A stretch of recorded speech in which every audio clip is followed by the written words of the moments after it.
দিনাজপুরের বড়পুকুরিয়া কয়লাভিত্তিক তাপ বিদ্যুৎ কেন্দ্র বন্ধ হয়ে যাওয়ায় বিদ্যুৎ উৎপাদন বন্ধ হয়ে গেছে, যে কারণে ৮টি জেলায় লোডশেডিং বেড়েছে। বিস্তারিত জানবো আমাদের সহকর্মী গোলাম নবী দুলালের কাছ থেকে। তিনি আছেন বড়পুকুরিয়া তাপ বিদ্যুৎ কেন্দ্রে, যাব তার কাছে।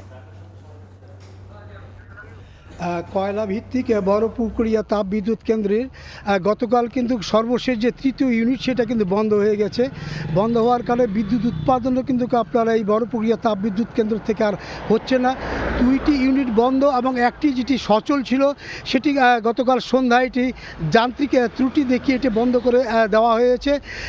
আসলে এই বন্ধ হওয়ার কারণে যে উৎপাদিত যে বিদ্যুৎ যেটি জাতীয় গ্রিডে যেত তৃতীয় ইউনিট থেকে 200 মেগাওয়াট, সেটি না যাওয়ার কারণে রংপুর বিভাগের 8টি জেলায় এর কিন্তু প্রভাব পড়েছে। বিশেষ করে লোডশেডিংয়ের মাত্রা কিন্তু অনেক বৃদ্ধি পেয়েছে। আমরা তাপ বিদ্যুৎ কেন্দ্রের কর্তৃপক্ষের সঙ্গে আমরা কথা বলেছিলাম। তারা যেটা জানিয়েছেন যে চীনা কোম্পানি হারবিন তারা যান্ত্রিক ত্রুটির কারণে এটি বন্ধ করে দিয়েছে।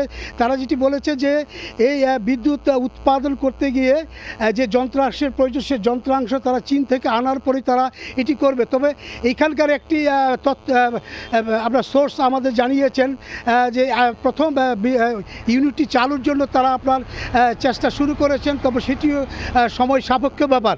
তবে বিদ্যুৎ উৎপাদন না হওয়ার কারণে বিশেষ করে আপনার যে মানুষের যে সাধারণ মানুষের যে দুর্ভোগ সেটি কিন্তু চরমে পৌঁছেছে। বিশেষ করে এই অঞ্চলের মানুষ কিন্তু আপনার এই আমন আবাদে আপনার শেষ সুবিধা দিচ্ছে, সে শেষ সুবিধাও কিন্তু তারা সমস্যায় পড়তে যাচ্ছে।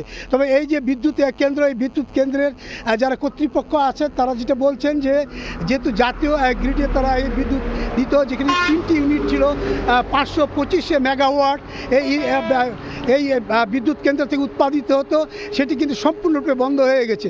তবে আগামী হয়তো 1 মাসের মধ্যে এটি চালু হওয়ার সম্ভাবনা রয়েছে বলে তারা আমাদের জানিয়েছেন। আমার কাছ থেকে সর্বশেষ তাপ বিদ্যুৎ কেন্দ্র থেকে এটিই ছিল।